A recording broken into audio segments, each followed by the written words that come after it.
Hello everyone and welcome to today's video. This episode is meant as an introduction to the team called the New Mutants.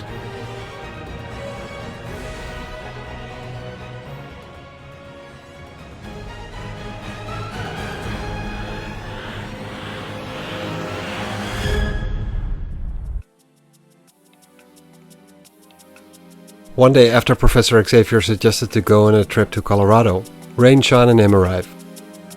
They find Black Eagle, Danielle's grandfather, dead, lying on some form of grave. Xavier is stricken with grief and explains to girls what Black Eagle meant to him and his tribe. They wonder how they will be able to find Danielle now. Suddenly the highlands of Colorado change into those of Vietnam, with military helicopters and soldiers invading their space. Sean is terribly disturbed by this, being thrown back into the nightmare that she's been living in from birth. Xavier tries to calm her down, being aware of this being a psychic attack, when there's suddenly an explosion. A real one. At that moment Danielle, who was close by, is being attacked by armored men on flying machines. She recognized them as the same persons she saw in her grandfather's biggest fear. She tries to run away and use her powers on them, but she's not able to pierce through the helmet's psychic defenses. The mountain lion whom Danielle befriended attacks one of the men, trying to protect her from an attack, but he gets easily disposed of. Danielle is worried about the animal, and the man tells her she'll join the animal soon enough while he grabs her. Luckily, Sean is able to take over one of the men's bodies and uses her power to attack his compatriots with the weapons on the flying machinery. She tries to calm down Danielle by saying that she's among friends, and she tells Xavier that she didn't mean to kill the attackers but just stun them. She also tells him that she will take off one of the men's helmets so he can mentally interrogate him. Danielle hears what Sean said and figures she will now be able to use her power on the attacker. She decides to mentally attack him and destroy his mind, to avenge her grandfather and cat, but Xavier tells her to stop.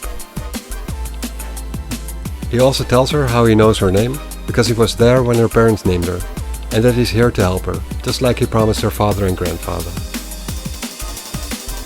Danielle's skeptical and wants him to leave her alone. But Xavier asks her if this is really what she wants, to live alone in terror of her powers that she doesn't understand. He tries to convince her and to allow him to help her in learning about and controlling her abilities. While she asks why she should trust him, she gets overcome by pain in her shoulder, which had apparently been dislocated in the struggle before. Sean, having lived in a country at war, learned first aid on the fly and is able to put Danielle's arm back into place. Sean then tells Danielle she needs to rest now. But Danielle's native pride takes over and tells Xavier that she wants an explanation and how it was that the killers knew him as well. Xavier has mind-probed them and found out that they're part of a network of assassins devoted to exterminate mutant kind, established by Donald Pierce. And that they have two other targets, namely one boy in Brazil and one in Kentucky. They apparently have no time to waste and they will have to split up to try and reach the boys at the same time. At that moment Danielle pulls out a war knife and plans to plunge it into the prisoner's heart, since he has served his purpose. Xavier mentally stops Danielle's physical attack and tells her they should just hand over the prisoner to the authorities and let justice be served. Danielle tells him there's only one way of justice, if her grandfather would be restored back to life, and that taking revenge on Pierce is the only way vengeance will be served, and to that end Danielle will work with them. He can do whatever he wants with these men, but Pierce is hers. The next day, in Rio de Janeiro, Brazil, the hotel where Maura McTaggart is staying with Danielle and Sean is being raided by the police.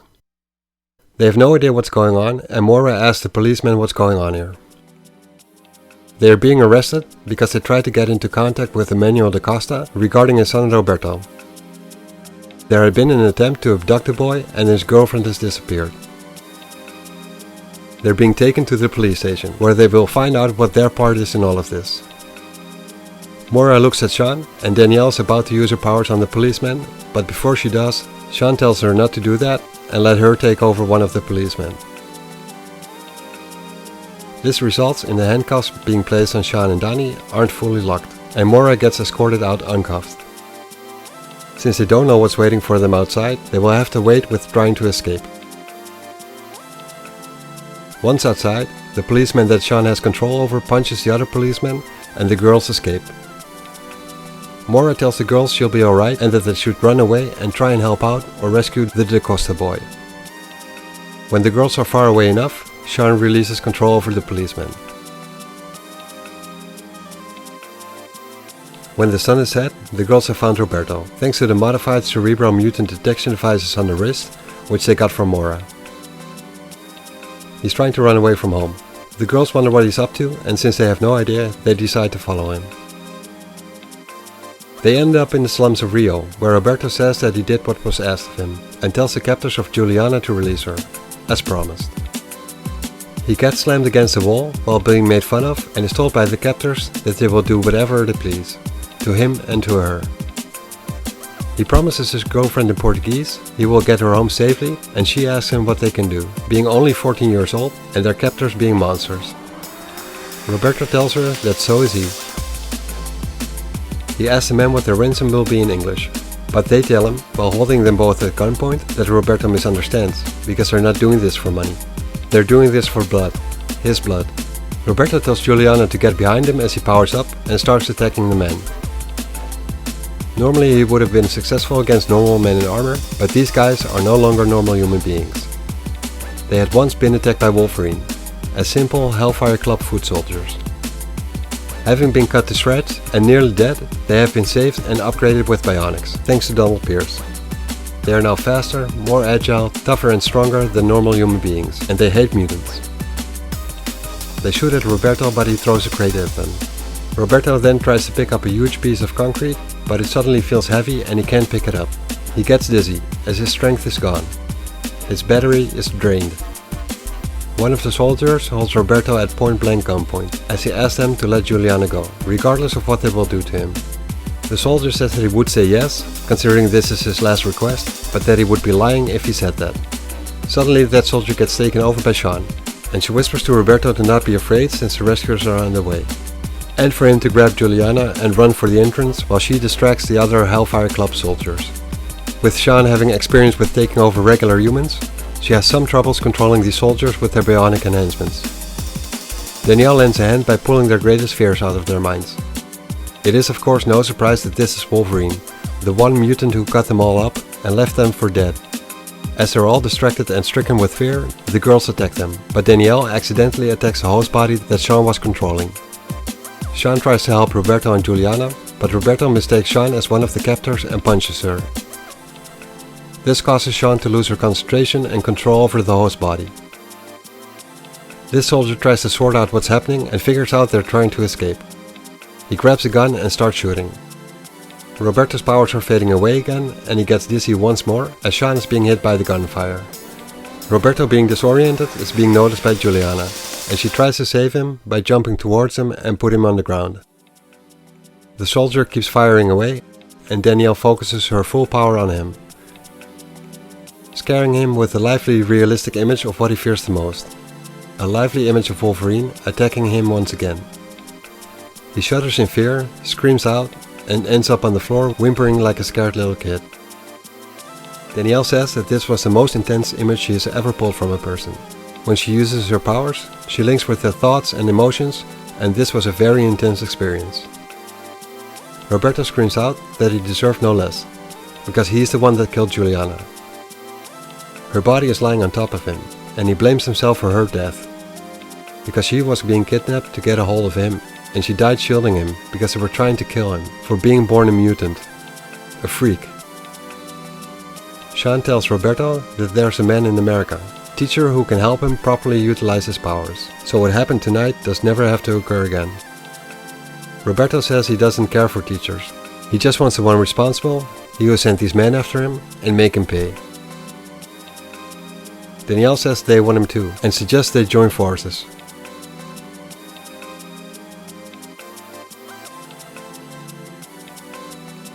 We then switch over to what's going on with Professor Xavier and Rain, who have traveled to Kentucky. Xavier has had a conversation with Moira on the phone, and she told him all that had happened in Brazil, including what happened to Juliana. He wonders if things would have gone differently if he had gone himself, or acted more quickly. He keeps forgetting these are only children, and no way near X-Men. Their jeep gets hit from the side by what looks to be a missile, but actually is a boy. The jeep catches on fire and gets thrown on its side. Professor Xavier telepathically tells Rain to get away before they hit the ground. As she changes into her wolf form, she runs into the hills and her dark fur camouflages her in the darkness. She realizes that Professor X will not be able to follow her, being paralyzed from the hips down. So she returns to try and save him. She finds out that the boy that hit him is already pulling the unconscious Xavier out of the burning wreckage. She considers attacking him and ripping his throat out, but she doesn't know how to. A helicopter then arrives with men jumping out, wearing the same uniforms as the boy. They call him Cannonball and tell him to load Xavier aboard the helicopter. Sam tells the other soldiers that he's pretty sure he saw a girl in the jeep as well, and tells them he wants to look around for her. They tell him not to, because they have their orders and the scanners aboard the helicopter do not register any other human life forms. Sam then asks who this guy is and why he was ordered to attack him. He asks what Donald Pierce wants with him, and he gets told it's none of his business. He gets paid well to just do his job. Just take your orders and do as you're told. The chopper leaves with Xavier on board, leaving Rain behind, all alone, lost, frightened and homesick. She howls at the sky, but there's no one to hear her cries. With her nose aimed in the air, she picks up a familiar scent. It's Xavier's, and she decides to follow it, however faint it is. At this point, we end part 2 of the introduction of the New Mutants, with Xavier being captured, Rain lost, Roberto rescued, and Sam a soldier of the Hellfire Club. In the next episode, the story will conclude, with the final standoff at Donald Pierce's headquarters, where Xavier and Tessa are being held captive. Thanks for watching this episode, and I hope you enjoyed it. If you did, please hit the like button and consider subscribing to the channel if you haven't already, because that will help me out in growing the channel and being able to produce more videos like this one. See you next episode.